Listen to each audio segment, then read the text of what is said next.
Good day, everyone. I am Joshua Emmanuel M. Quintanar from the Diocese of Talibon, Configuration 2. Today, together with my brothers, we'll be discussing one of the most important topics in the field of healthcare and medical ethics, the basic principle of bioethics. Bioethics is the study of ethical issues that arise from the advances in biology, medicine, and technology.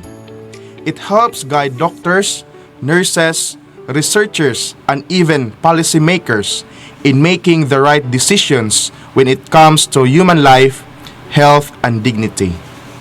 Traditionally, there are four major principles of bioethics: autonomy, beneficence, non-maleficence, and justice. But in recent years, many ethicists have also emphasized a fifth principle, which is solidarity, which focuses on our shared responsibility for one another, especially within a community or society. Let's briefly go through each principle. First, autonomy means respecting a person's right to make their own choices about their body and their life. In healthcare, this means that patients have the right to informed consent, to know the benefits and risk of treatment, and to decide freely whether or not to go and undergo it. Second, beneficence. It means doing good. Health professionals have a duty to act for the benefit of others, to promote healthcare, relieve suffering, and help patients in every possible way. And the third one is the non-maleficence. It means do not harm. It reminds us that even with good intentions, we must avoid actions that could cause unnecessary injury, pain, or risk to the patient. Fourth is justice. It's about fairness. It makes sure that everyone has equal access to healthcare and that resources are distributed in an equitable way. It also involves treating people fairly, regardless of their background, status, or ability to pay. And finally, solidarity adds a deeper dimension to these principles. It reminds us that we are all connected, that health is not just an individual concern, but also a collective one. During the COVID-19 pandemic, for example, solidarity was seen when people were masked, got vaccinated, and supported one another to protect the common good. In this sense, solidarity encourages cooperation, empathy, and mutual responsibility within society. Now, you might be wondering why I only gave a brief overview of the basic principles earlier. Don't worry, that was just a foretaste of an introduction. Each of these principles will be discussed in detail by my fellow seminarians. The principle of autonomy will be explained by Brother Ray Mavericks. The principle of non-maleficence will be discussed by Brother Arnel. The principle of beneficence will be presented by Chris Ayan. And the principle of justice will be handled by Brother Brian. And the principle of solidarity will be discussed by Brother Yuri. Finally, Brother J.D. Clyde will share some real-life situation to help us better understand how these principles are applied in practice.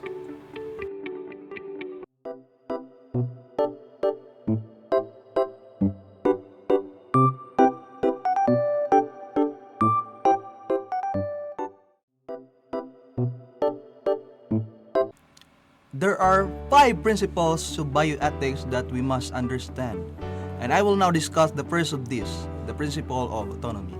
The principle of respect for autonomy or autonomy is one of the cornerstones of bioethics. The word autonomy comes from the Greek words autos, meaning self, and nomos, meaning law. It literally means self-rule or the ability to govern one's own life. In simple terms, autonomy recognizes every human person as capable of making free and informed choices based on personal values and beliefs. To respect autonomy, therefore, is to acknowledge a person's dignity and freedom to allow them to decide what is best for themselves. In healthcare, this means that the patient is not just an object of medical treatment, but an active participant in decision making. Doctors and other health professionals are called to guide, not to control, to inform, not to impose. Respecting autonomy goes beyond simply avoiding interference. It also includes the moral duty to help people maintain their capacity for free choice. That means removing fears, pressures, or misinformation that might affect a person's ability to decide clearly. To respect someone's autonomy is to empower them, to make sure they understand, to make sure they are heard, and to make sure their choices are respected. However, autonomy is not absolute. Every person's freedom must also consider the good of others. That's why we say autonomy is prima facie. It should generally be respected unless there are stronger moral reasons to limit it. A powerful reminder of autonomy in real-life case is of David Cowart, a man who suffered severe burns and was subjected to painful treatments against his will. He describes the experience as being skinned alive, and yet he was denied the freedom to refuse treatment. His story challenges us to reflect on a serious truth that no one has authority over another person's body or life. Even when a person is sick, weak, or unable to decide, their dignity as a human being remains and must be respected. The most concrete expression of autonomy in medicine is informed consent. This is the process by which a patient agrees to a procedure only by being given full and understandable information about it.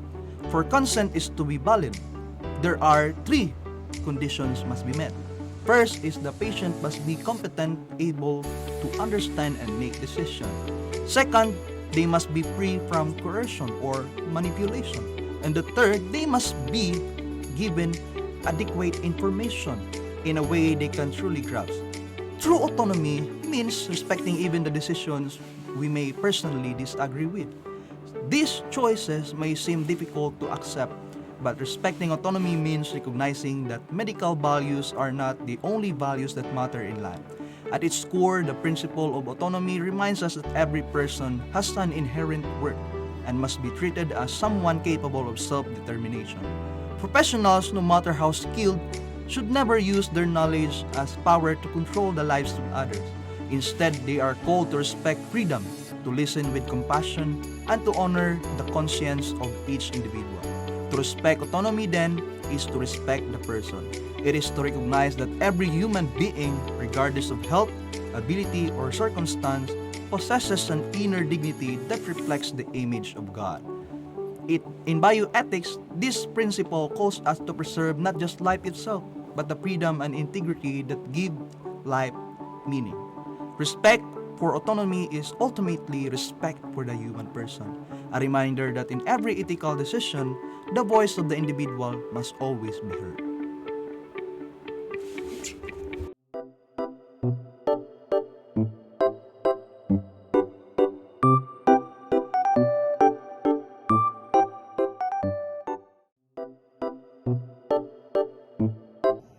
Is non-maleficence. It means not harm. At first, it seemed like a rule for the doctors and hospitals, but I come to realize that it's much more personal. It's a way of life. Non-maleficence is one of the four pillars of bioethics, alongside beneficence, autonomy, and justice. While beneficence urges us to do good, non-maleficence reminds us to avoid causing harm, even unintentionally. This applies not only to clinical decision, but to every interaction. The word we speak, the action we take, the silence we keep when someone is suffering. In class, I learned that ethical practice is not just about procedure. It's about presence, compassion, and restraint. we were challenged to ask, will this harm someone's dignity, peace, or well-being? I reflect on times I've been hurt, not by a physical injury, but indifference or harsh words. That pains, and I had to ask, have I ever caused that kind of pain to someone else? Non-maleficence call us to be mindful not just of physical harm, but emotional, psychological, or spiritual harm. Gossip, neglect, or even pushing someone too hard with good intention can all wound. So, how do I live this out as a future ministers of Christ or ethical human being? First, I need to pause before I act. I ask, is this necessary? Is it kind? Second, I need to listen with presence. Sometimes just being there is healing. Third, I apologize when I caused harm. Non-maleficence is not about being perfect. It's about you, about being humble or willing to grow. In our world that often values speed or results, choosing not to harm is a radical act of love. This class taught me that ethics begins not in textbook, but in the choice that I make every day. Non-maleficence begins with me.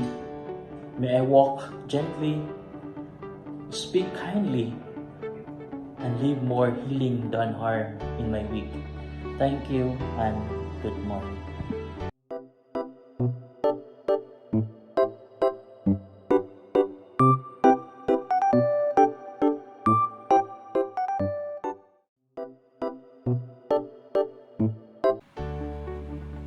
Beneficence in bioethics refers to the moral obligation to the act for the benefit of others, promoting their well-being, preventing harm, and contributing to their welfare. There are 4 key ideas. First, doing good. Healthcare professionals must actively contribute to the health and welfare of patients, not merely avoid harm. Second, preventing and removing harm. Beneficence includes preventing possible harm or removing existing harm whenever possible. Example, giving vaccinations, performing life-saving surgeries. Third, balancing benefits and risks. Action should produce more benefits than burdens. For instance, a treatment should only be done if it is potential benefits outweigh its side effects or risk. Fourth, compassion and care. Beyond technical care, beneficence involves kindness, empathy, and genuine concern for patients' well-being.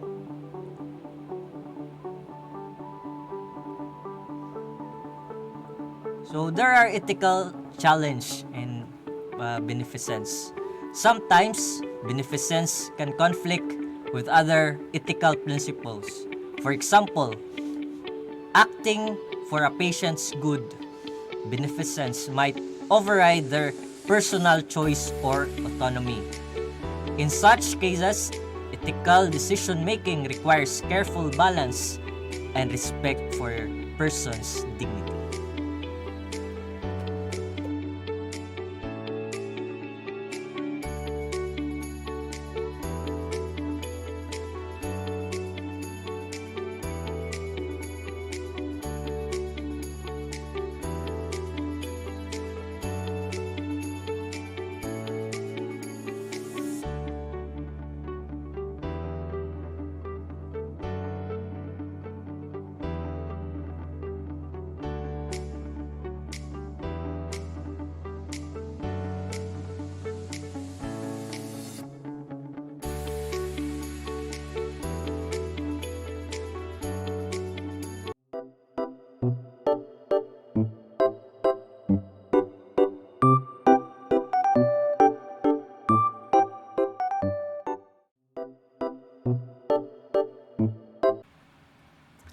Good day, everyone. I am Brian Thiel.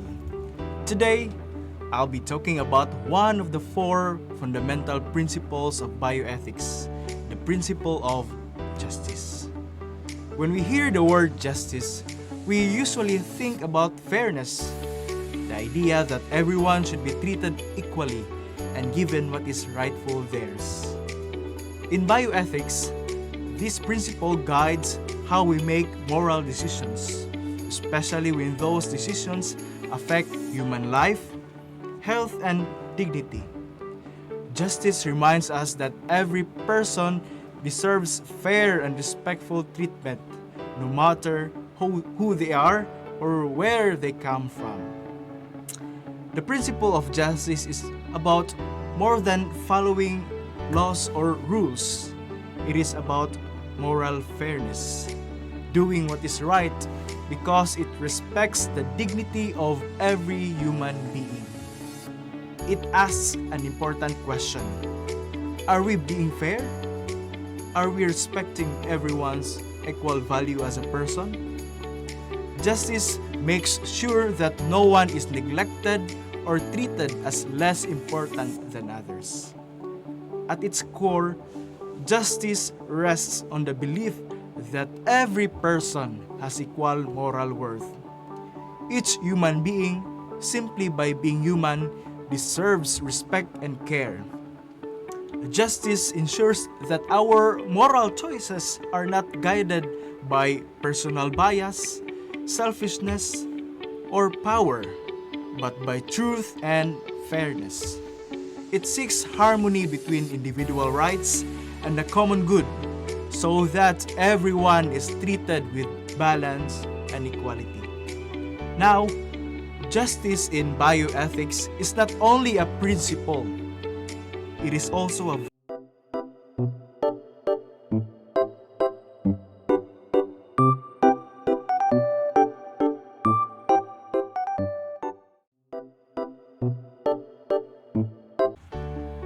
Now I will be presenting the principle of solidarity in bioethics, a value that reminds us that health and life are not just personal concerns, but shared human responsibilities. In bioethics, solidarity means recognizing our interdependence as human beings, that we are all part of one human family. It calls us to stand with others, especially the weak, the sick, and the vulnerable. As the saying goes, no one is saved alone. This principle is deeply rooted in human dignity and social justice.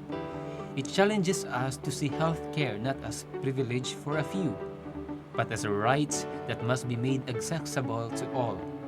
In research and medicine, solidarity encourages collaboration, transparency, and fair sharing of both risks and benefits. For example, in global responses to pandemics or vaccine distribution. When applied to bioethics, solidarity means that decisions in medicine and science should never isolate or discriminate, but rather uplift the whole community. It reminds professionals and policymakers alike that the good of each person is tied to the good of all. In short, the principle of solidarity calls us to act with compassion, justice, and shared responsibility. It asks each of us, whether patient, doctor, or citizen, to care not only for ourselves, but also for one another. Because in the end, to be truly human is to stand together. Thank you.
At this juncture, I will present a complicated bioethical case that show how the 5 principles of bioethics help us reach the right decision. Imagine a remote mission hospital struck by a storm. Only one ventilator is left, and 3 patients needed. The first is a 70-year-old catechist with severe pneumonia. He is fully awake and asks for complete treatment, but even with the ventilator, his chance of survival is very low. The second is a 30-year-old mother who suddenly collapsed. She is unconscious and cannot speak for herself. The doctors say that she has a moderate chance of recovery if she is placed on a ventilator within the next hour. The third is a 19-year-old seminarian with a fast lung infection. He is fully conscious, has the highest chance of survival, and says it should be given to someone else.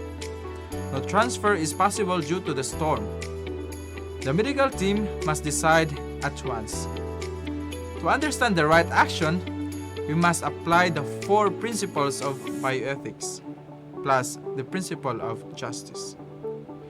The first is autonomy. This means respecting the decision of every patient who is capable of choosing. The catechist wants treatment. The seminarian refuses treatment. The mother cannot decide, so the team must act for her best choice, for her best interest. The second principle is beneficence. This means doing what will bring the most good. Saving a life with a real chance of recovery is a strong good. The third principle is non-maleficence. This asks the team to avoid preventable harm. Giving the ventilator to someone with very low survival may cause the loss of 2 other lives that could have been helped. The fourth principle is justice. This means giving care fairly based on real medical need, not age, role, or emotion. When we bring these principles together, the best decision becomes clear.